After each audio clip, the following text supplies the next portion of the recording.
Hey everybody, just going to take a quick break from the show to get you styled up with Stitch Fix. Shopping's hard. It's hard. With Stitch Fix, you get a stylist, though, who understands your style, your size, your budget, and they do all the shopping for you. Wow. This is excellent. Shopping, I'm telling you, shopping and figure out your style, it's overwhelming. Let somebody help you when it comes to getting dressed. We don't know what we're doing, so we let Stitch Fix help us out. A Stitch Fix stylist there.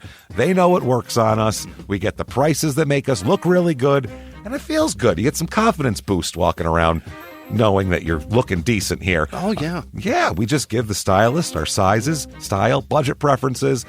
We order boxes when we want, how we want, no subscription or any of that required. And they send called Just For Me pieces as well.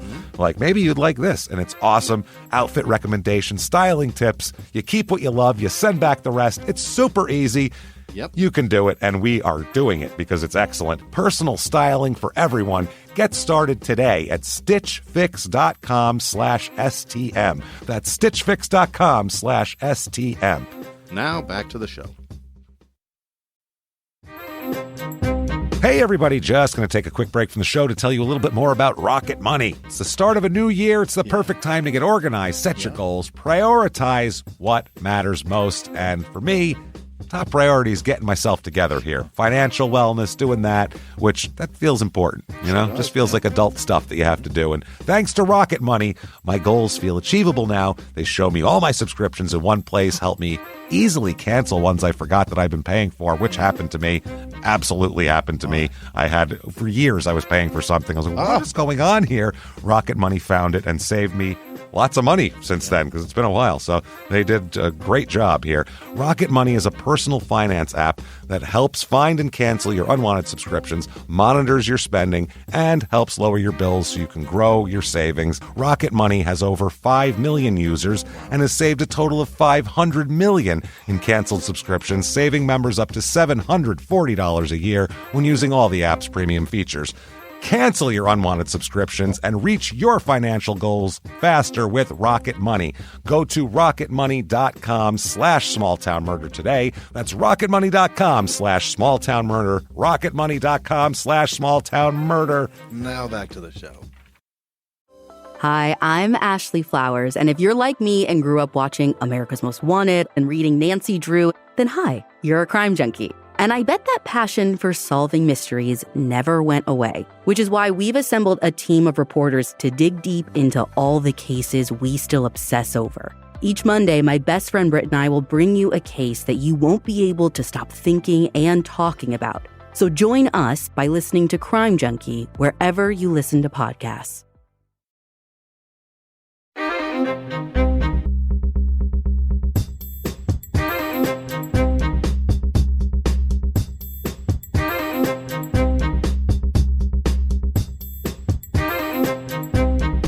Hello, everybody, and welcome back to Small Town Murder Express. Yay and choo-choo! Oh, yay indeed, Jimmy, yay indeed. My name is James Pietragallo. I'm here with my co-host. I'm Jimmie Whisman. Thank you, folks, so much for joining us today on another crazy edition. And man, is this episode insane. The Express is...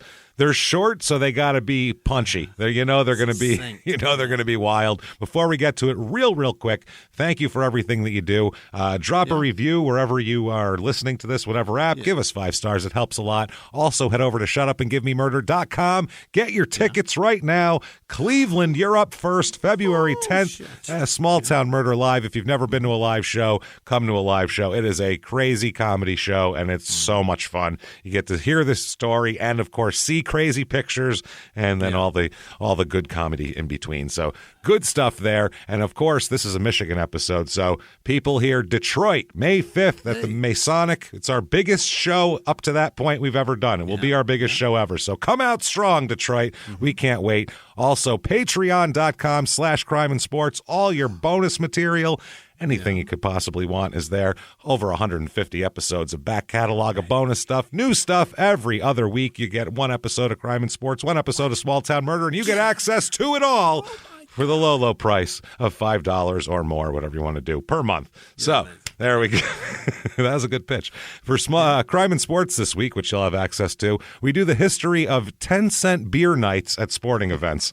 Turns out, bad idea. Bad idea. Get a bunch of young guys in there, get 10 beers for $1, and then things get caught on fire. It's just what happens. So we'll find out why they got rid of that. And then for small town murder, something very fun, small town scams. This is tons of these back in the day where these small towns would try to they'd have a scam where they'd buy some land, they'd send pamphlets back east, look how beautiful it is, and they'd have these artist renderings of your beautiful gardens and all that, and it's just a cesspool of dust and nothingness when you get there. So it happened all throughout time, and we'll talk all about it. Small town scams, patreon.com/crime and sports, and you'll get a shout out at the end of the regular show as well. Jimmie will want to pronounce your name well, but he will not probably do that. So the desire's there. Sign up, find out how he says your name. It's fun. That said That said, I think it's time to talk a little bit about this, and I think it's time to sit back, everybody. Clear the lungs right now. Where are you? Were you at home? That's boring. Step out in your front lawn. Yeah, your apartment, I don't care. Open the door, look down the hallway. No. Maybe there's an old lady carrying her groceries in. You look her dead in the eyes, and you shout, Shut up and give me murder. That's right. And then you go, once she drops her groceries, go pick through them. You might be able to find something you like in there. It's one man's trash. There we go. Let's do this. Let's go on a trip, Jimmie. How about it? Canton Township, Michigan, this is here. Canton Township. It's about 40 miles outside of Detroit. Or 40 minutes outside, not miles. 40 minutes outside of Detroit. So Detroit suburb. And like we said, May 5th, Detroit, coming at you. Our biggest show ever. Let's do it. Detroit, you will take the title at that moment of our biggest show ever. So can you do it, Detroit? Can you beat Milwaukee? Come on. Can the Lions beat the Packers? Let's do this, guys. Come on. Jesus, what are we doing here? So Canton Township, Michigan, population here, right now it's high.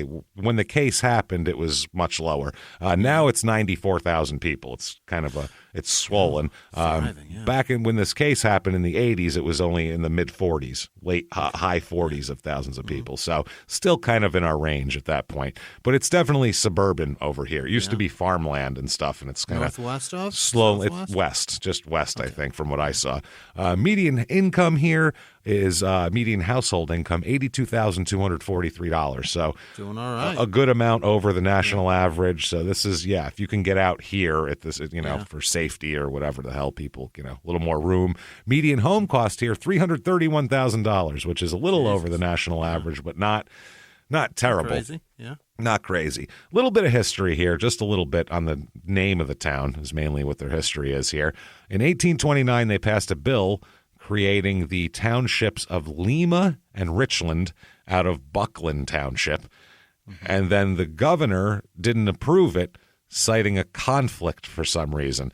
The names conflicted with post offices in existence, and so you couldn't have any – back then you couldn't have any towns bearing the same name as an existing post office anywhere in 1827. It wasn't just – held on to that. That would have been wonderful if they did that. Right? That way there wouldn't be 12 Miamis in the United States.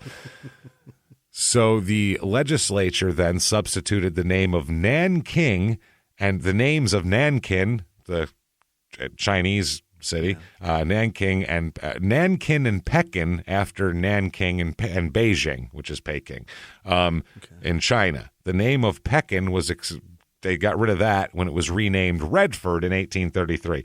So they went from the original Lima and Richland, and they got rid of those. Then it went to Nankin. Then it went to Peking. And then finally it was Redford, and then it was Canton in 1834, finally. So in 10 years, it was named like 8 different things. They took the rule of somewhere else off of there, obviously. Well, Canton, Ohio's been there for longer, but right? This is named after the provincial capital known historically as Canton of Imperial China. So they're really into China in this town. Yeah, everything. Really they love it for hundreds of years. So at least in the 1830s anyway. Reviews of this town quickly. Okay. Here is one, a good one, 4 stars. They like it. I have lived in Canton since 2014 and have enjoyed it a lot. Well, that's good. There are a lot of things to do in the city, such as open rollerblading at Skating Station on Joy Road and Sky Zone on Executive Drive. So, Sky Zone.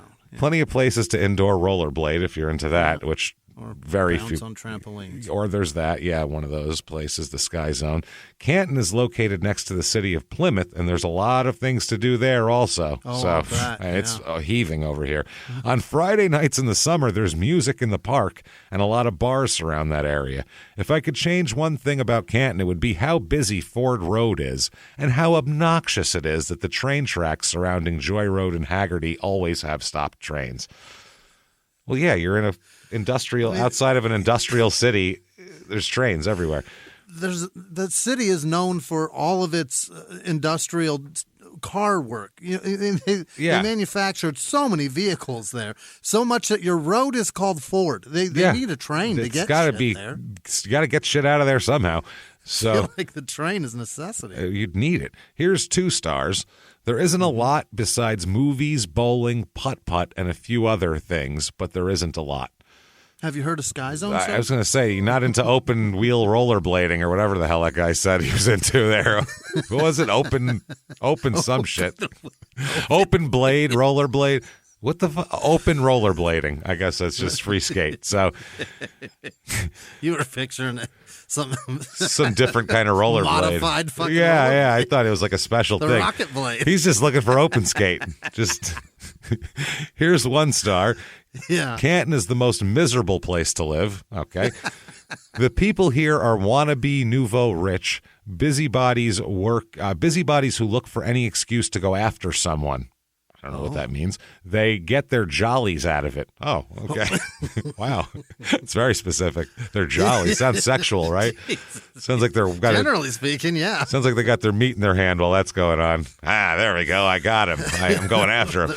The drivers going after someone. Like, I imagine that means they're nitpicky about what their house looks like. Beats the shit out of me. HOA people. The drivers are super aggressive, and there's no etiquette on the road. Well, Michigan has giant potholes everywhere, so maybe they're just swerving to avoid the potholes. Possibly, we don't know. Be thankful you've got a trail. Yeah, no shit. You can plug through there. It's a diverse community, but devastatingly very racist. People with malevolent yearnings are always looking for new targets they feel superior to because of the bullying culture stemming from the auto industry. Wow. Voltaire has holy really, shit. That's poetic. Well, they just went deep with the whole sociological thing.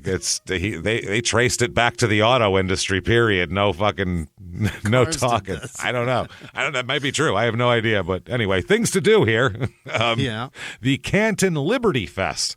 Of course. Normally, when you hear Liberty Fest, you think this is going to be a lot of the Michigan militia people. Yeah. But it's not, actually. This is a fireworks display. It's all sorts of people come in. They have like soul music and shit. Like it's not, it's not what you'd expect it would be, actually. They have animals, food trucks. What is this? Flight will perform rock and jazz hits. Oh, so there's that. That's excellent. A band called Flight? A band called Flight. Yeah. You're also going to get the Fruits. I don't know who that is either. You're going to get Air Margaritaville, Jimmy Buffett tribute band. That's about what I'd expect there. I don't even want to hear Jimmy Buffett. No, that's what I mean. No, not at all. Then you're going to also, finally closing it out, though, the Detroit Queen of Blues, Thornetta Davis, performs on the amphitheater stage. So, and she knows what she's doing. Special meet and greet featuring Peppa Pig. So there is that. So I'm in. They're going to have Peppa Pig. And George. George will be there as well. I do love that British pig fam. You can't have Peppa there if George isn't there. So obviously, Mommy Pig and Daddy Pig. I love them. I love them so much. Now that we've set this all up here, let's talk about a murder. What do you say here? Quickly, I just have to say that some very good information that only came from one article that was done by an investigative reporter here named Joel Thurtell from the Detroit Free Press back in the 80s. So have to give credit where credit's due for some of the facts are only there, so you have to have them. Let's go back to 1985, shall we? Let's start there. Let's start in 85 with a couple of people. We'll start with one. Let's talk about a lady here. Yeah. Her name is Dorothy Barker.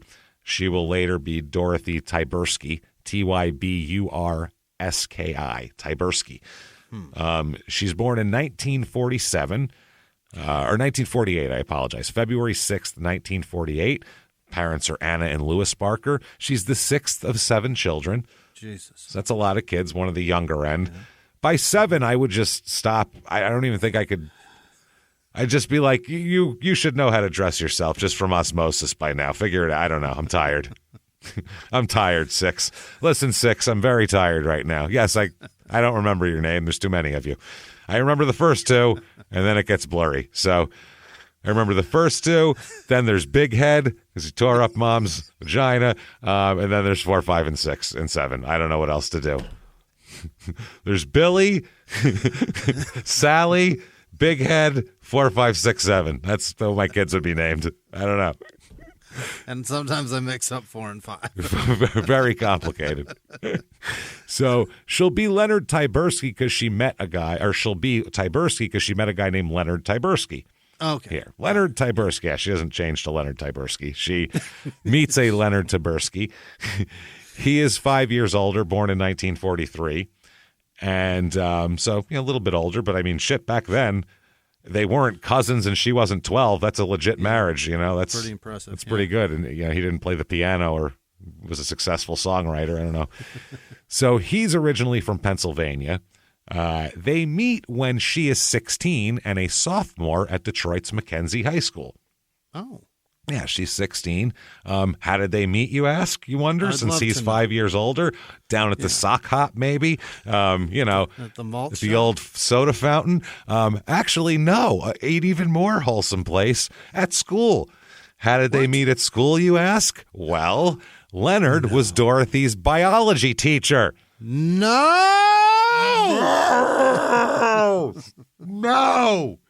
No! I don't care what year it is. This is not good.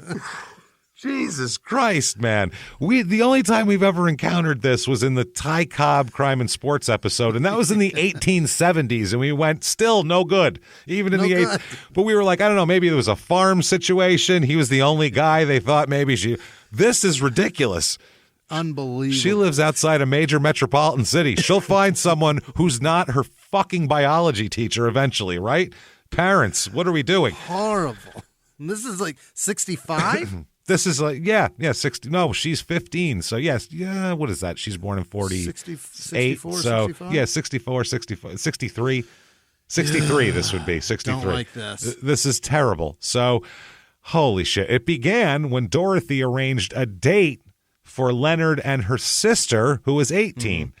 Oh, God. Her sister was 18, Lorraine. He traded her in for the younger model. And, she said, you should go out with my biology teacher, which is weird. Who sets their teacher up on dates with teenagers, first of all? That's weird as fuck. I've just never heard of that before. So that, they went out on a date one time, but Lorraine didn't like him. She was like, I don't like him. But then Leonard was like, how about you, Dorothy? And Dorothy was obviously, she liked him because, she's 15. He's an older guy, but not too much older. He's still only 20. So it's, It's not good. It's not good. But for a 15-year-old girl, she thinks it's fine because she thinks she's mature. But he is definitely thinking of gross things that she's not thinking of, probably. Sure. So now, she wasn't a really great student, Dorothy. But dating a teacher made her cool in school because everyone was like, oh, you're going out with an older guy, which now that would make you not cool unless you were a boy who was banging like the hot blonde teacher or something, That's just to your peers because that's what I mean. Gross. Everyone thinks it's gross, but the other 15-year-old boys would be like, dude, for real? We had a hot teacher in 7th grade. We were 12. If someone had sex with her, we would have hoisted him up over our heads and carried him around the school. You know what I mean? We didn't know that was child abuse at the time. We would have been like, yay. We didn't know it was because she was sick. She was 23 and taught Italian. It was hot. What are we like? All the kids are like, whoa. She wasn't even that hot. She was just a teacher, an adult woman who wasn't 70. Right. And yelling at us. So it was against school rules for a teacher to date a student, though. They had that rule how on the progressive book. of Michigan. Yeah, so you figure maybe they broke up and got back together when she graduated. No, she just got another job. She just dropped out. What? She dropped out of school. This is all the worst decisions possible that's going on right now. Everything that's happening. He didn't even transfer employment. Nope. She just, all right, well, I've got enough school. Well, I'm dating the teacher. I'll learn plenty. I'm getting paid, so I can't leave. You, on the other hand. God. So, Mom, this is Dorothy's mom. Dorothy's mom, Anna, thought it was not a good match, because she's got a brain in her head and said, this isn't good. She's heard of child abuse. Yeah, I don't send my kid to school so they can be like inventory for the teachers to pick out. That's not what I'm doing. I didn't want her to learn biology like that. Yeah, that's the other thing. Biology is the grossest teacher to have doing this. It's gross. No other teacher on this campus that could be more disgusting. Showing the film of childbirth, and then just sitting there looking over at her, like winking during it, like, it's hot, right? And like, it's pretty gross. Anna, did you watch those films? We had to watch it in 10th grade. Conception and all that? Not the conception. They didn't watch fucking, but we watched the... they watched... the microscopic. Yeah. They show you that. And they showed us... cloud inside a vagina. It's so gross. We watched a film of a childbirth in biology in 10th grade. Yeah. It was like, Miracle that birth was or whatever. disgusting. Yeah, that was pretty gross. That made girls a little less amorous for the next couple of weeks. Made the high school girls a little scared the tightened shit out up. of me. So Anna, mom, Dorothy's mom, obviously against it. She said, I was against it and I told Leonard so. I told him that she was too young. He was more experienced in life. He had a chance to take other girls out and find out just what he wanted. Yeah, he wanted a sophomore. That's what he figured out. These other girls, I don't know. They're just too adulty for me. Dorothy's mother remembered at the time that called Leonard an irritable young man obsessed with cleanliness. Everything's in order in its way. His landscaping's perfect. His got to take your shoes off when you go in the house because you don't track mud. He's that guy. But he had a cool car, and she said he waxed it incessantly and would photograph Dorothy posing next to it and all that kind of thing. So. When he drove, he held a cloth against the steering wheel and gear shift knob, never touching them with his hands because he didn't want to mess them up. What? That's the guy you want to buy his car from, though, later. You want to buy that car. Not the guy you want dating your daughter. But you don't want him dating your 15-year-old daughter. So they date for 3 years until she is 18, and then they get married. Oh. So, she just turned 19. He's 24. They get married. In 1968, they have a young daughter. They have a baby. Jesus. Obviously, it would have to be young. They didn't have a 7-year-old. That would be hard to do. So they have a baby, and it's young, and then it grows up older here, named Kelly. Kelly is the first daughter. Second daughter, 1972, is Kim. She comes along. So there you go. They have 2 daughters. And they moved from an apartment that they had in Detroit to a house in Garden City in 1972. This would move closer to Dorothy's sister, I guess. Now, this was when Dorothy's sister first noticed she had a black eye one time. Oh. And she said that her sister said that Dorothy, quote, she would make light of it, joking, I ran into a door. Which is kind of like late 60s, early 70s. Like, obviously, my husband popped me one, which, So she said, the sister said she also noticed bruises on Dorothy's arms, but that Dorothy had always bruised easily and pretty much always had bruises on her arms since she was a kid. So that wasn't anything new. Black eyes is too much. Black eye, her eyes don't just blacken out of nowhere. No. So Dorothy's housework also seemed a way, the sister said, for Leonard to isolate Dorothy from her family. Her sister said, when I would try calling, this is another sister, Shirley, when I would try calling, Leonard would say she isn't home or she's busy, and then he would say that he's got to wash clothes, he's got to clean the house, and that she's not doing this, and that she was paying too much attention to the rabbits, and she's not cleaning the rabbits up the way she's supposed to either. She was raising rabbits in the garage as a hobby.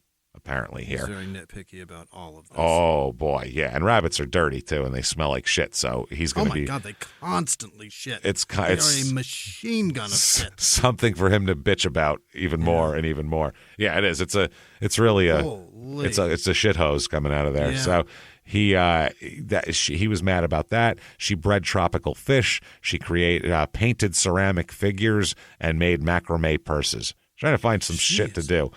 Busy. Yeah, she's busy. She never got her high school diploma or anything like that. Too. She dropped out, married this idiot. So, but her hobbies he was mad because all these hobbies kept her away from the schedule of housekeeping that he would prefer that she kept, which is constantly cleaning. That's all. Just clean constantly. So, yeah, that's how it worked there. She said, this is Kelly, the one daughter here. She said, my mom was always trying to find something she could say, this is what I do, like take pride in it. She always wanted to have a hobby, and my dad wouldn't let her do anything. She would read books, and he'd get mad at her for that because reading took up time. Mm-hmm. Yeah, he wanted her to concentrate on the house, the cleaning, the kids, whatever he wants, and she shouldn't do anything on her own. So, 1974, they moved into a 3-bedroom house, and this is the house they'll have for a long time here, and up till 1985 when we were talking about, on Avon Road in Canton Township. And Kelly said she can't remember a time when she wasn't afraid of Leonard. Very nice. Yeah, you'd think a teacher would be a little better, but no. She said he was always yelling and screaming at me, and when he hit hard. Jesus. He's hitting his daughters. You shouldn't hit you're punching your wife. You're hitting everybody. I guess, yeah. I don't know. Like, people, obviously, hitting their kids, that's a sensitive issue and all that sort of thing. But if you're a guy, you've wanted to, I've never laid a hand on my son, but I've wanted to pop him in the fucking head a good dozen times. You know what I mean? Where I'm like, oh, you little bastard. That thought has never crossed my mind with my daughter, though. Ever. No? Never. Really? No. She's nice, though. She's a cool kid, man. She's so cool. So maybe that's why. I adore my daughter, but I've never ever thought about it. I gave her own bathroom. That was a big fucking mistake. I was going to say, that's for your own good, though, at that point. Yeah. So... But she destroys the thing, and I want every time I walk in there to put something in there, restock the toilet paper, whatever. I see how disgusting it is, and I want to punch her. So he would yell at her. He'd call her names. He'd call her a bitch. This is his daughter. Jesus. He'd call her all sorts of shit here. She said, honest to God, I think he mentally abused me. That's what Kelly said. Yeah. Then when she was 10, Kelly, Leonard started confiding in her because, a 10-year-old's a great confidant that you want to tell your adult problems to. That helps them a lot. Give her all your secrets. Saying that I think your mother's fucking around on me, which is another thing you want to hear when you're 10. Bad things about your mother. That's what every kid wants to hear when they're 10. She said that Dorothy taking a job at a pharmacy. And Kelly said, quote, my dad told me that he found a letter that my mom had written to one of the pharmacists there. He said he found a letter to the guy that she said she wanted to sleep with him. I never saw the letter, and it seems if he wanted to prove anything, he would have shown me the letter. He shouldn't have told you about the letter, no less show it to you. Either one of them was terrible. Right. She said my dad would go into the pharmacy and my mom would always be kidding around because she was always joking with everyone, and all of a sudden it was like my dad was jealous. Walk in, see her... having outside friends and get pissed off. At one point, she worked at a pet shop. The owner of the pet shop sent her a dozen roses as a thank you for working extra hard. Okay. I think roses are not roses. Send the carnations. Man. Yes, you send something brightly colored. Hey, thank you. Roses are tiger lilies. Skip those fucking. Especially in the 70s, roses have a very romantic connotation. And a dozen of them is mad specific of like. I realize that's how they sell them, but. A dozen roses to somebody is like. I'll give her a 7. Maybe that's. Yeah. She won't. What's the. 1 is too intimate. A dozen's too intimate. 7's the right number, I think. 3, 4 in a bouquet of other things. 3, 4 of them. 3, 4, 5 roses. I think that's friendship, right? So you get half dozen or dozen. That means I want to fuck. Yeah, that's a fucking dozen there. That's what that is. I got you a fucking dozen. Is what I got you. Leonard went into a rage, accused his wife of having an affair with the store owner, and made her throw the roses out. Later, this happens over and over again. He also accused Dorothy of having an affair with a local rabbit breeder who is a 65-year-old man who helped her start out a rabbit operation. I'm sure Dot's real interested. She was like 30 at the time. So she actually was good at the rabbits. She won a couple of ribbons at the Michigan State Fair with her rabbits. So really, she's actually good at the rabbits. Absolutely.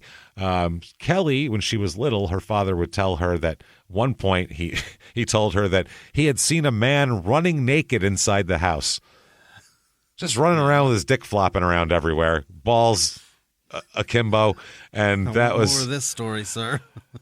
I saw a naked man running around the house. That's all. That's the story. So that means like some guy ran out naked when he was coming home after banging Dorothy. So clearly she's cheating. Yeah.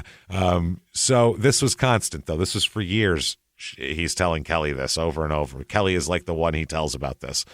At one point, Kelly, when she was a young girl, young teen, asked her mother, Mom, do you love Dad? And Dorothy said, no, I don't think so. So this is That's fucking kind of what happens when you're groomed. Yeah, I don't think so. Groomed and forced into a relationship with a man. I met him when I still liked Barbie dolls, so So Dorothy's sister and best friend Lorraine in 1984, that's the one she's closest to. 1984, Lorraine dies in a car crash. Oh, no. Yeah, so not great there. That drives Dorothy into a depression, as that would do. Kelly said she never saw Leonard comfort Dorothy at all. She said, my dad was just like, get off it. She's dead. You can't do anything about it. Oh, my God. Not that he was happy she died, but he seemed happy that his wife would be there 24 hours a day now. Like, they got that encumbrance out of the way. Now you won't have to go hang out with her. She was the reason we're together, sir. Yeah. I mean, you went on a date with her once. Oh, well, you want to hear something weird and creepy, by the way? Jesus Christ. He, right now, Leonard, as of 1984, 1985, is the Dean of Students and Chief Disciplinary Officer. Where? Mackenzie High School, the same one where he met his 15-year-old soon-to-be child bride. He moved up through the rank. Marrying a student didn't keep him from getting promotions. His career at all. They were like, well, we can promote this one or the guy he found in that 10th grade biology class. Let's do him, I think. He's the one to do. Wow. Holy shit. Wow. It helped his career. Probably. He really gets along with the kids. He sure does. Wow. Christmas morning, 1984, the daughters, Kim and Kelly, are awakened by, Jesus Christ, they fell asleep next to the Christmas tree, and they're awakened by Mom throwing an ashtray at Dad, and it whizzing over everybody's head and bashing into the wall and breaking. So that's how Merry Christmas, everybody. At least it didn't ignite the tree, I guess. Yeah. Hey, everybody, just going to take a quick break from the show to tell you about the safest sponsor ever, Simply Safe. Absolutely. These people will keep you safe. It's amazing. You know that every 26 seconds a burglary takes place in the United States, according to the FBI. That means that by the time this podcast is over, dozens and dozens of homes will have been targeted, ransacked. God knows what happens here. So protect your home before it's too late with Simply Safe proactive security system. Simply Safe helps stop threats before they even have a chance to break in. Named Best Home Security System by U.S. News and World Report 5 years in a row. And by us for about the last 8 years as well. If you trust us, believe me, you want Simply Safe. So visit simplysafe.com/small to claim 50% off a new system with professional monitoring plan and your first month free. That's simplysafe.com/small. There's no safe like Simply Safe. Now back to the show. Hey, everybody, just going to take a quick break from the show to tell you a little bit about Sono Bello. You know, the most known secret with celebrities and influencers and all these famous people is so many of them have had lipo. They've had lipo, whether it's a little touch up here or a total makeover. Yeah. Nobody has a perfect body. That's the thing. No. They may look like it on TV, but there's things that help that. Absolutely. Lipo now has changed, and Sono Bello's been at the forefront with using LAL technology and getting those beautiful and natural outcomes for each person. Looking real natural. Our friends at Sono Bello are offering their best deal. You're now included in their winter savings event, but appointments are limited, so please get on this. Sono Bello doctors are masters in micro-laser fat removal, a brilliant technique that removes stubborn fat permanently. Wherever your problem areas are, tummy, love handles, thighs, arms, it's gone in one comfortable visit. Eating healthy and workouts are great. Keep doing that, but if you want to lose that stubborn fat in one visit, check out Sono Bello. Save big during their winter savings event. Schedule your free consultation now at sonobello.com/smalltownmurder. That's sonobello.com/smalltownmurder. Now back to the show. They said they watched as their parents then wrestled with each other until their father slammed Dorothy against a table and broke her toe. You know, they really get along so nicely. This is not a good Christmas. This is this is not. You're not going to take pictures of that for next year to take a look at. They fought almost every day, arguing, scratching, pushing, shoving, semi-physical all the time. It's fucking wild. It's almost like meeting somebody when they're 15 and staying with them forever is bad. It's like you shouldn't pick. Yeah, it's weird. It's like 15-year-olds shouldn't enter into lifelong relationships. Strange, right? I think there's a law, actually, to try to prevent that, I believe. Might be why. I think he circumvented that and molested a student until she married him. Let's be honest here. So awful. 1985, enter Craig Albright. Mm-hmm. He's 18 years old. He works with Kelly at Hardee's. So there you go. That's what we have here. He's a real cocky, brash little fucker, apparently. Uh-huh. Yeah, Kelly didn't like him at first because she said he was too cocky, kind of a douche, a little douchey. But after a little while, they started, getting together and, being best friends, boyfriend, girlfriend, all that kind of shit. So, yeah, she thought he was nice after a while, made her feel secure. She said, Sure. my mom and dad were fighting and Craig was my sanity. But she also found him immature and to be a liar also. But, like a 17, 18-year-old boy is. You know how that's what she said. She said it's totally in just confluence with his age. He was also kind of white lies and shit like that. Craig, he'd come over to the house and he thought Leonard was a monster.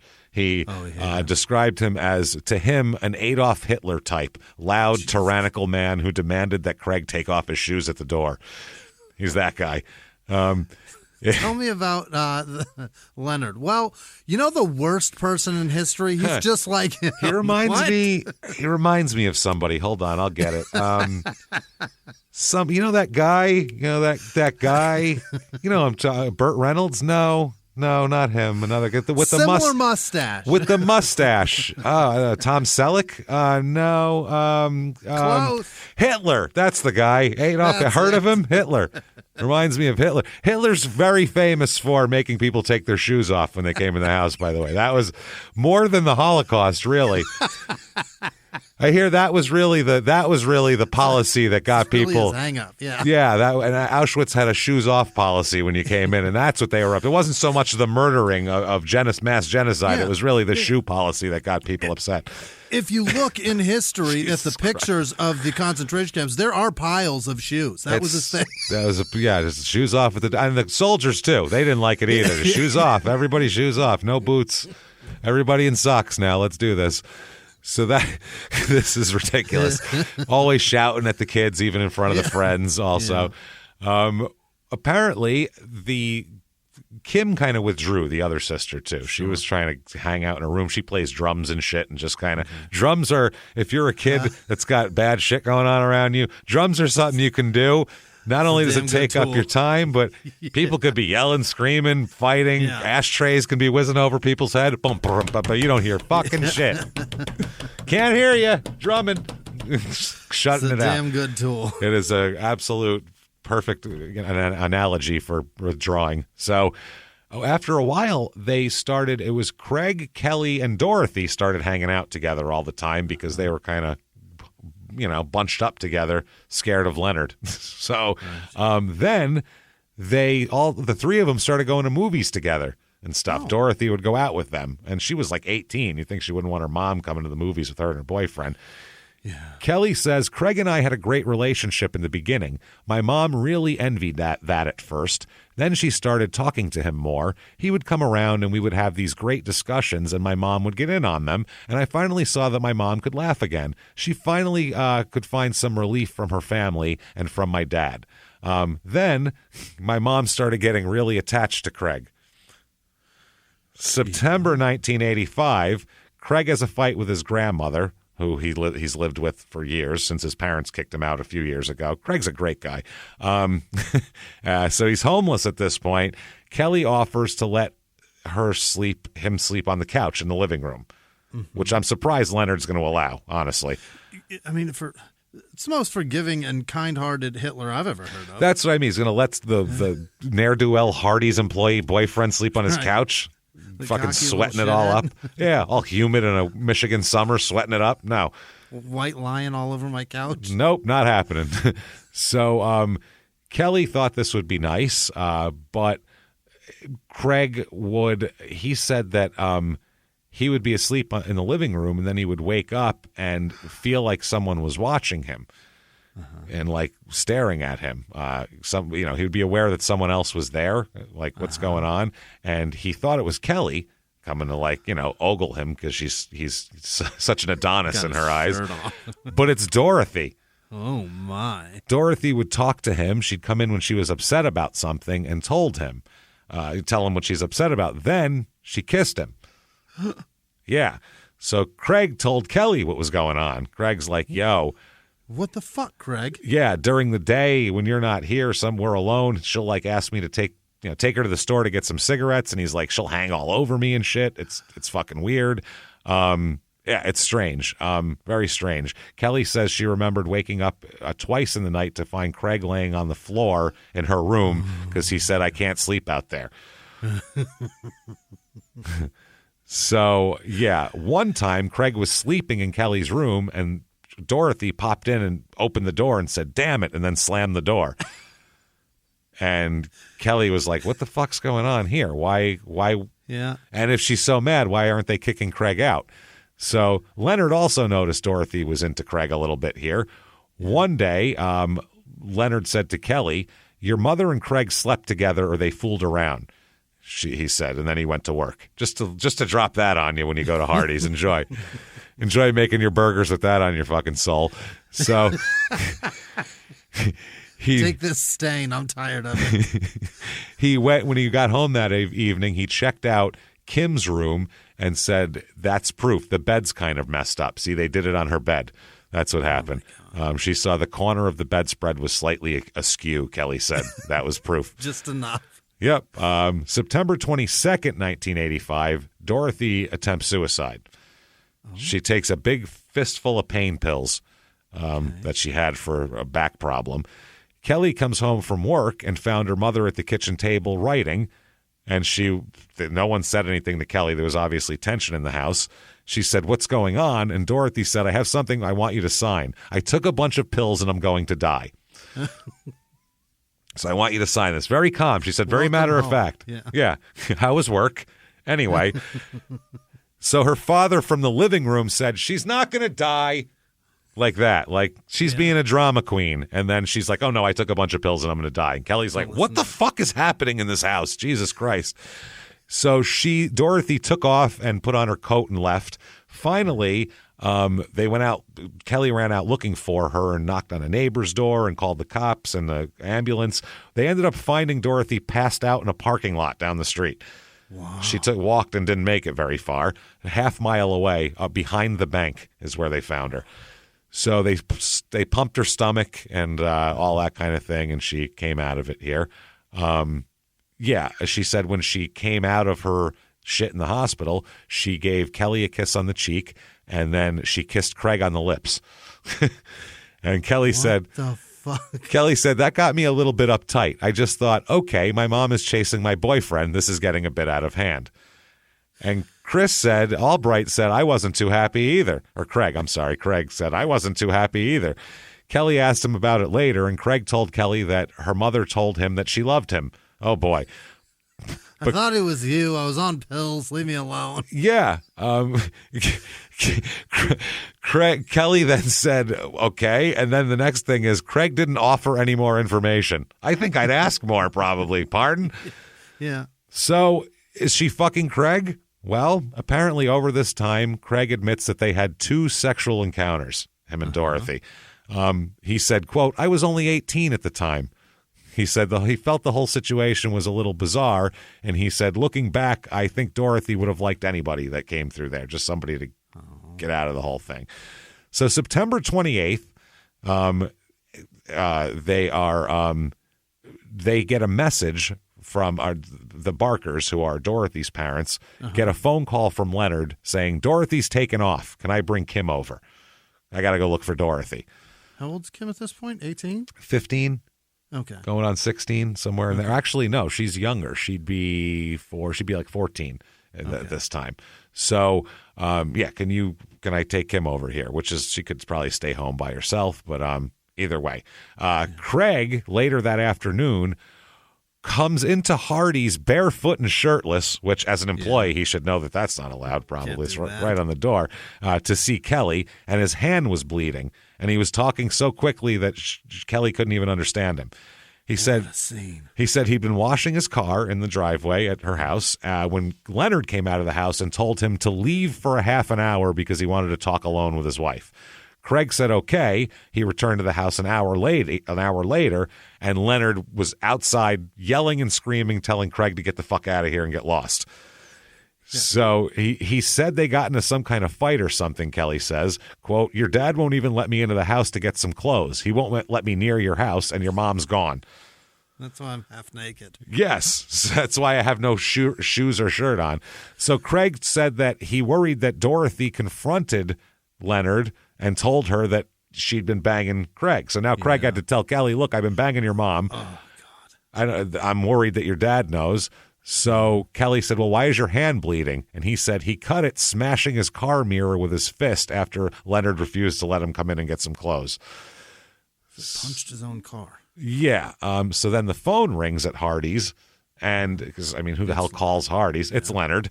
Yeah. And Leonard gets on the phone screaming at Kelly, quote, I don't want you hanging around with Craig. Don't talk to Craig. And then tells her your mom left. We had a fight. Get home right now. Then go to Grandma's house. Go home, then go away. Come home and then leave. And get out of here. Go change out of your grease-stained uniform. So this is weird. So Kelly thought that I couldn't talk to my dad without my mom in the same room, so I don't want to go to the house without her because I don't want to hear his shit, basically. So she went straight to her grandmother's, where she and Kim spent the night there. The next day, she went home for fresh clothes. She said, for the first time I can remember, my dad had the entire house locked up when she went home the next day. I couldn't get in. I looked through a back door, and I could have sworn I saw something on the floor wrapped in a blanket. She didn't, though, as we'll find out. Now, Craig, what happened on the day she left, Dorothy, was September 28th. Apparently, she got into it with Craig, she wanted to have sex with Craig, and Craig didn't want to have sex that day. Okay. Craig said that he wanted to go wash his car, and she said, I want you to fuck me. So she was apparently walking around the house in her bra and underwear, taunting him, saying, come on, chicken, come on, calling him a chicken. Come on, chicken, get that dick out, which is wild. That's a wild scene. That is a fascinating courtship. That's a fascinating thing.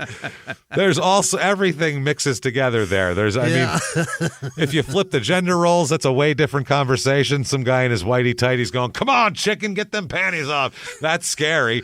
I want a British man who narrates nature documentaries and narrate this. The human species. The woman wanders around calling him a chicken. This is a mating dance to these people now. To the upper Michigan, to the suburban Detroit, Michigan. People, this is the mating dance. Now, here she is flapping her arms. Yes. Yes, she's now imitating a chicken to drive home the point that he is, in fact, poultry. Now. That would be hilarious. She berates him. As she berates him. So as common barnyard fowl. Still, his penis remains sheathed. Sheathed and soft. So he said, though, he turned her down and left the house to wash his car. That's what he was doing outside. What a chicken. Come on, chicken. So he leaves. Now, Leonard said she's gone, but doesn't report her missing to anybody else outside the kids till October 2nd, which is a few days later. Then 3 weeks later, he told police his wife had called him, said, hey, by the way, I called the cops and said, my wife's missing. She called me and we met up on I-75 where he gave her clothes and money, and she said that she would be settling down in Toledo, Ohio. So leave her the fuck alone. He also, and then he told her family, though, the Barkers, that Dorothy left to live with another man on a houseboat in Toledo, which sounds terrible. Is Toledo on the water? I'm sure there's a lake or some river that's on fire or something, but I don't want to live on it. Body of water somewhere. I don't want to live on it, put it that way. Yeah. So then he said she lived on a houseboat somewhere else. He showed up one night at Dorothy's younger brother's house with a quart of beer, just drinking a beer. Showed up to Larry's house going, why'd she leave me? And whimpering, going, what am I going to do now? Oh, no. So what the fuck, man? He was upset he had to do all the housework and the laundry and the shopping. Yeah. He literally said that. So later, he also tells Dorothy's sister that he met Dorothy again at a rest stop so she could sign their federal tax income refund check. So, okay. She's a nomad on the freeway system now. Just stopping at rest stops at the Flying J's. But actually, in reality, he asked Kim to forge the mother's signature on that check. So, then it's weird. She also finds a newspaper article, Kelly does, where her father's quoted as saying that Dorothy had taken a large amount of money with her before she left home. But she knows that's not true because her dad didn't say that to her. Her dad said the opposite. He had to go bring her money later. Kelly also overheard a conversation, overhearing him tell her aunts that Dorothy was alive and that she had called, but he had never told Kelly any of these things, that he'd met up with her, that she called, anything. One time Craig was visiting, and Kelly went up to her bedroom and started figuring out how to find their mother. They were going to go to Toledo. We're going to find her, and all this type of shit. So... that's how they're literally what they're thinking, right now. So tripping to find mom. So over the next 3 years, when Dorothy doesn't show back up again, it's kind of interesting. Leonard, Leonard made a weird thing now. He like cultivated Kim. He would buy her expensive shit and he would treat Kelly terribly. He was trying to put the sisters against each other here. He bought Kim a $1,500 drum set, a stereo, all this shit. All he did was yell at Kelly. Didn't buy her anything. None of that shit. So, it was, and Kim would get annoyed at Kelly's speculations about where the mother went. She would yell, shut up. You talk about this so much and it takes up the rest of your day wondering. You don't really want to wonder for the rest of your life, do you? Just forget about it. She fucking took off. Fuck it. Kelly said she had nightmares. She said nightmares or dreams or whatever you want to call them, that her mother was in a place that she couldn't move, tied up or locked up, and she couldn't get to her.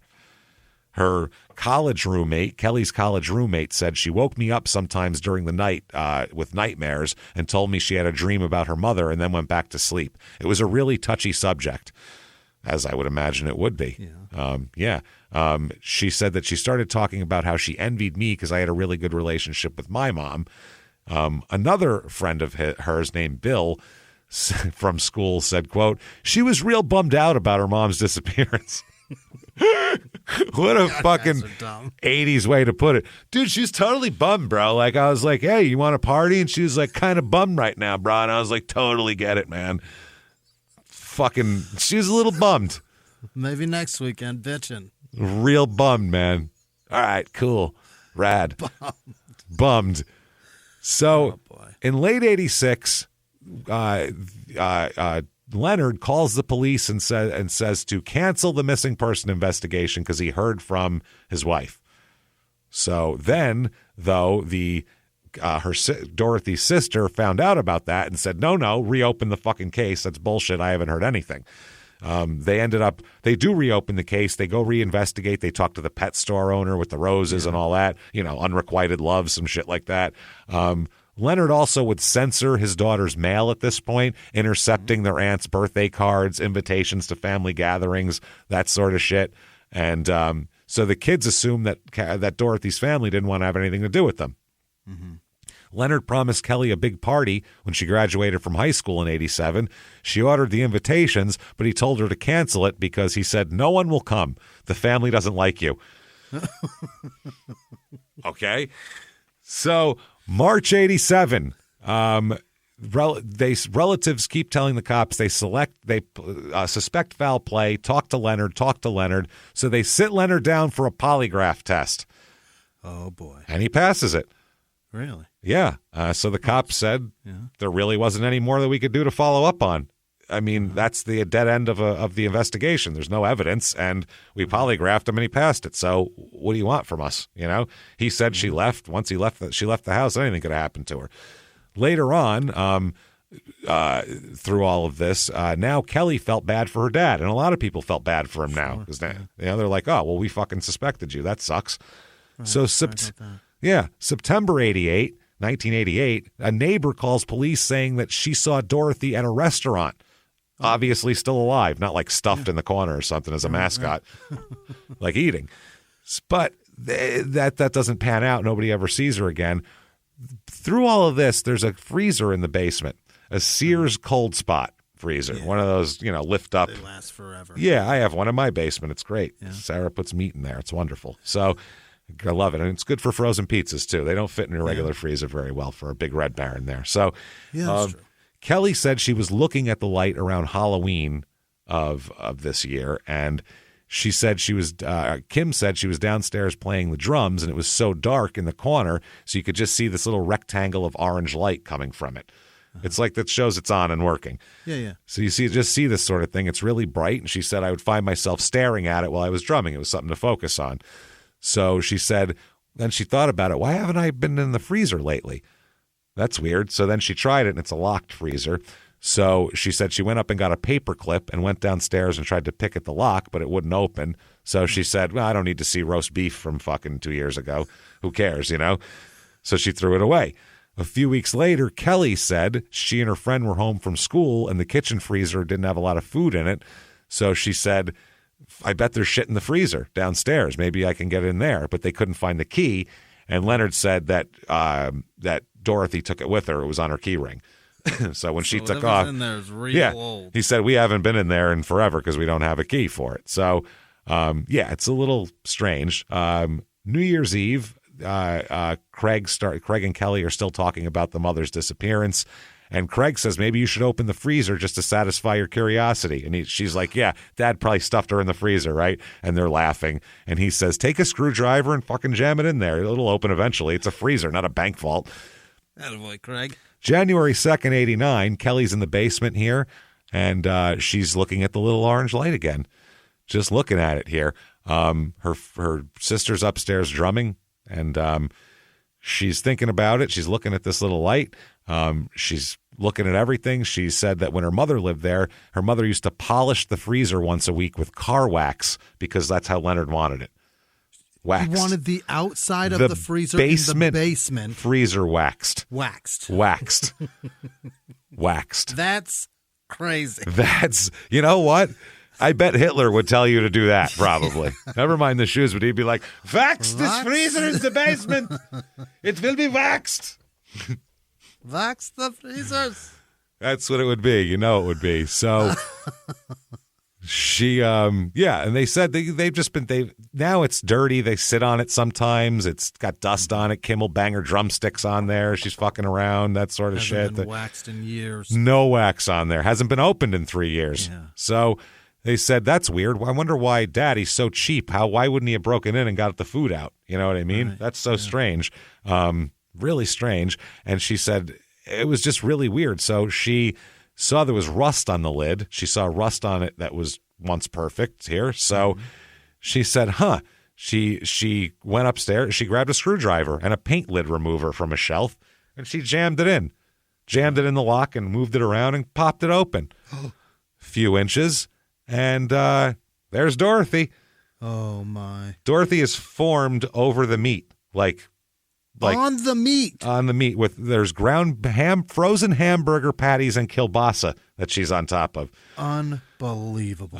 Yep. She's 5'4", 135, so she's a small woman stuffed in there. Bloody. She's got jeans and a gray Hall & Oates T-shirt on at the time. But in 1985, she disappeared. Yep. You can tell the time. It should have been a Huey Lewis shirt. Would have really put it on a time period. So, she's in there. Kim ran upstairs and said, "Oh, my God." Or Kelly ran up to Kim and said, "Oh, my God." And Kim said, "What the fuck?" And she said, "Mom's in the freezer." And Kim said, "For real? What?" Yeah. And she said, "Mom is in the fucking freezer. I found her." So they screamed and were like, "Holy shit, what do we do?" And just at that moment, here comes Leonard home.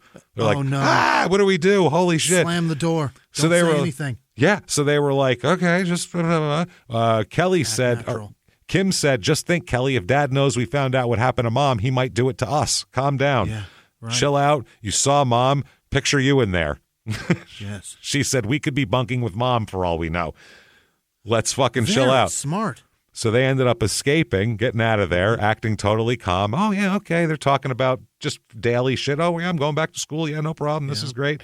They end up running away, calling the cops, and by 4:30, Leonard's arrested. He started this cover-up immediately, too, though. Yeah. I mean, he's lucky the power didn't go out for 2 days or something. No kidding. You know what I mean? It's no Over tornado 3 or years some shit. in Detroit, nothing? Nothing. The autopsy, by the way, says that she died of blunt force trauma to the head. They were inflicted by hitting her head with a blunt object, or vice versa, obviously. Yeah. A minimum of 11 blows to the head. Wow. They ruled out suffocation, therefore she was dead before she was frozen, yeah. Which is a big thing because he's going to claim it the other way around. His story is wild. So he said it's quite clear from the injuries that she suffered that there was an intent to kill or do great bodily harm. He's got a couple confessions here. His first one, he said that, they got in an argument and he hit her head against a basement pole, and the freezer had been open because she was looking for meat before that. So he hit her head on a pole, and then she stumbled into the freezer, fell in, and the lid closed and locked. And he was like, "That's that." He did like the suitcase lady and was like, "Well, I guess she'll get out on her own," and left.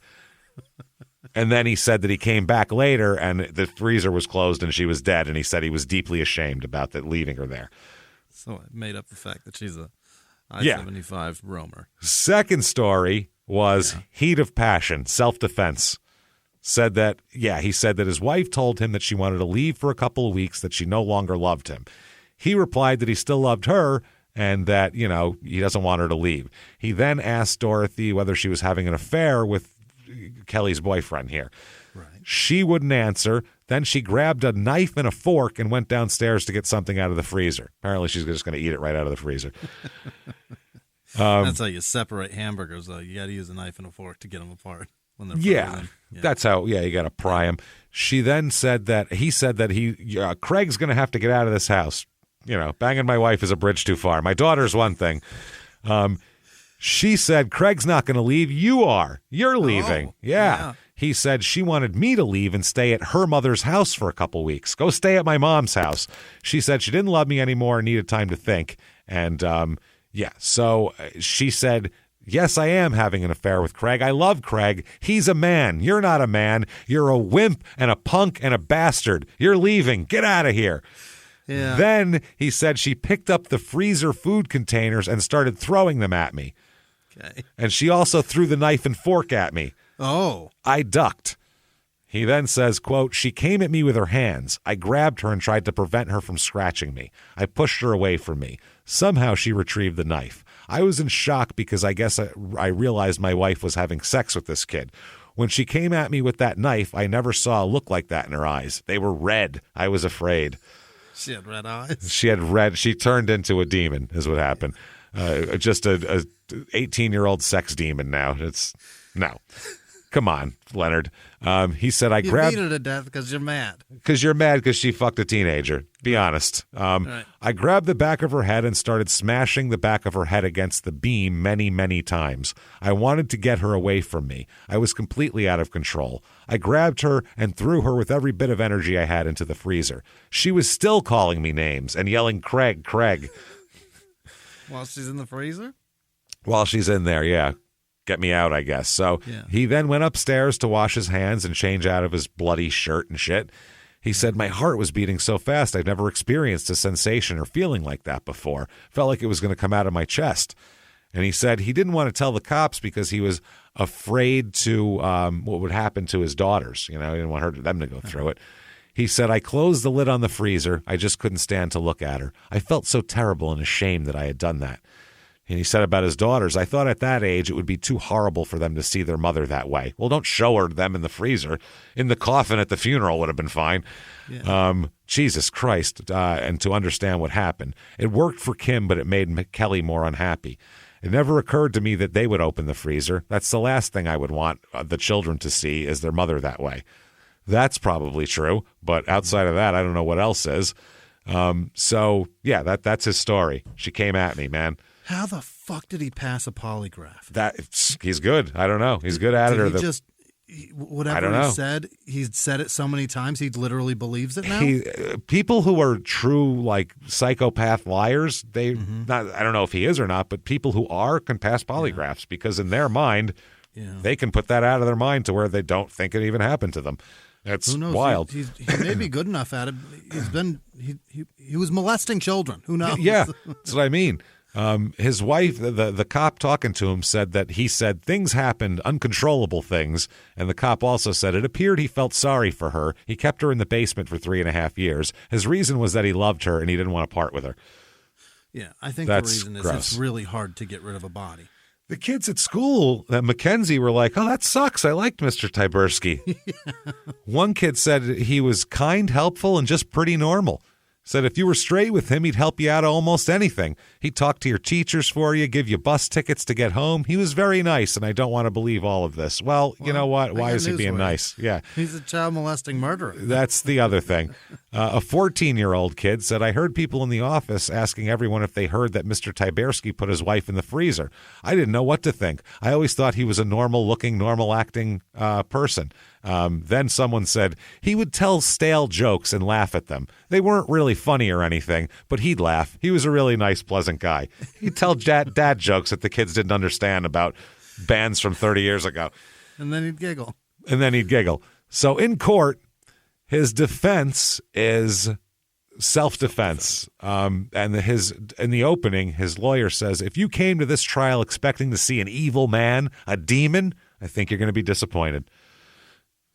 Prosecutors say, no, he just got mad that she fucked an 18-year-old. And they have, because Chris gets subpoenaed and he testifies, or Craig, I'm sorry. I want to call him Chris. He testifies that this all happened and it's all true. So they can't hide that and try to, make the victim look like an angel. They have to say, well, I mean, people have affairs, but killing and affairs are, let's look at the difference in weight here. A little bit different. Entirely different. Yeah, it doesn't mean anything. That's not against the law to bang some dude from Hardee's. So they said that, they go through the whole thing. They say he continuously lied about her whereabouts. Mr. Tyberski is an accomplished liar, which is a great title that you want to have for yourself there. They also argued about the freezer. The prosecution wanted to bring the freezer in. It's admitted into evidence, but they wanted to open it up so the jurors can examine the interior. Holy shit. And see what it looked like in there. But the judge says no. Yeah. Too overdramatic. Leonard testifies. What in the fuck? So he says, I loved my wife too much to just dump the body. I just couldn't dump it, he said. Yeah, he just couldn't do it. He says, I didn't mean any disrespect to my wife's body. I knew no more harm could come to her where she was. Okay. I'm speechless. You did it. We do this show. We're not often speechless. And that made us both go, I did like a breath talk. Did he not want like animals to eat the body? Is that what he's saying? I guess so. Yeah, put her outside. Yeah.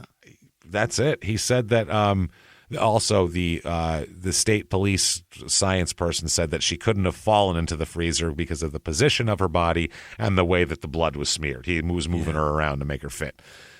He said that we didn't communicate. This is Leonard. We didn't communicate with each other, and there seemed to be more arguments. She said she was depressed and she couldn't talk to me. I still loved her very much. He said that, but he noticed the difference after Craig. And he said he didn't know they were having an affair. He said, if I did, I would have never let him in my house and probably not on my street either. Okay. So the defense takes a ballsy tactic, and this is a stupid tactic to say, well, you'd have killed her too. Yeah. That's their philosophy, which is a terrible thing because people are going, no. Trying to do a what would you do scenario? This ain't good. Most of the people in the jury go, I've been cheated on before, and the person's still alive. So, no, that's not okay. Yeah. The defense lawyer said Dorothy Tyberski said and did a lot of things that would make an ordinary person act rashly. Yeah, that's not great. The jury takes less than 2 hours to come up with their own verdict, though, because he confessed to the whole thing. He is found guilty of murder here, second-degree murder, not manslaughter. And sentencing, you, sir, may fuck off 20 to 40 years. Ooh, boy. Yes, 20 to 40 years. Now, that does get appealed and retrialed and reconvicted and resentenced, and all that shit happens all over again. He ends up pretty much in the same place right now. I'm not sure if he's still in jail or not, though, actually, this guy. 20 to 40. He 20 should to be out 40. by now, right? He could, that was 89. He could very well be out right now, I would say. Kelly afterwards said she's still a little undecided and she's a little bit upset. That's what her aunt said about her.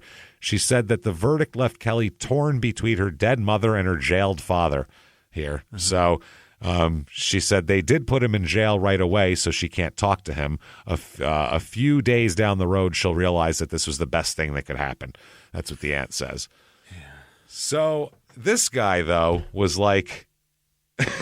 He just was like, I'll keep her there forever. Was that the plan? Yeah, what's the end game? That's the thing about murder is that they never know what. I'll just kill her. Yeah, man, there's some things that have to happen. Well, the body will never just dissolve, and it's not a dandelion. It's not eventually you go, whew, and it blows away, and it's gone. It's a fucking body, and it's frozen still. There's so few. You preserved it. Yeah, you hung on to it and made it worse for yourself. Yeah, you did the opposite. That's fucking crazy. There's so few that get rid of the body and it goes away. It goes away, yeah. Oh, God, it's a handful in history. It doesn't happen very often. If he was like a hitman, he could have done the Iceman, Richard Kuklinski thing. He could have thought her out, changed her clothes, and then dumped her off somewhere, and they would have thought she was freshly killed. She like just died. Yeah, and they would have been like, oh, she must have been missing. Dump her off in Toledo and be like, oh, I don't know. I guess Toledo was bad for her. Set her up on a park bench. But he was too busy thinking about teenage Punani, so that didn't happen. And that's very upset that his wife was getting that young cock again. That's right. That, everybody, is Canton Township, Michigan. If you like that, like I said, drop a review, whatever app you're listening on. It really does help. So anywhere you are, 5 stars, say something nice. It's just for business. Trust us. It helps. ShutUpAndGiveMeMurder.com. Tickets for the live show tour. We cannot wait. Come out and see. It's so much fun. Shout, shut up and give me murder with 1,000 of your closest friends. Yeah. So much fun. And us too. Lots of fun there. Cleveland, you're first up, February 10th. Get your tickets right now. St. Louis is officially sold out, so nothing there. Yeah. Extra shows added to Seattle and Portland. May the 5th, Detroit, Michigan people, get your asses out there. That'll be our biggest show to date. So bring it in, Detroit, and we will say how wonderful you are. So do that. ShutUpAndGiveMeMurder.com. Patreon.com/Crime and Sports is where you get all of the bonus shit. Right. And we have tons of bonus episodes, over 150 of them. You can binge them all. Anybody $5 a month or above. And every other week, you're going to get 2 new episodes, 1 Crime and Sports, 1 Small Town Murder. This week, Crime and Sports, the history of 10-cent beer night. and why that was a bad idea. Shit was on fire and people were killing each other. That's why it's a bad idea. It's hilarious, though. Yeah. And then for Small Town Murder, we are going to talk about small town scams, which will be a lot of fun. These towns that were just basically a big scam to steal people's money. They go there with all their shit and all their bags into a dusty cesspool. So a lot of fun there. We'll talk about that. Patreon.com/crime and sports. You can follow us on social media at Smalltown Murder on Instagram, at Murder Small on Twitter, at Smalltown Pod on Facebook. Want to find us on social media? Oh. All the links are right there at shutupandgivememurder.com. Keep doing that. Keep coming back. Listen to Crime and Sports, Small Town Murder. New show coming out in March, I think. Your Stupid Opinions. Look for that, too. Until then, and until next week, everybody, it's been our pleasure. Bye.